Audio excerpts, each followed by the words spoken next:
My தலைவா, love you so much.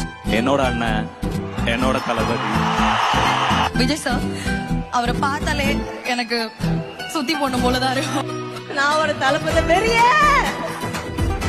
Vijay sir மேல உங்களுக்கு எவ்வளவு பாசம் இருக்கு? ஒரு வேர்ட்ல சொல்லுங்க பாப்போம்.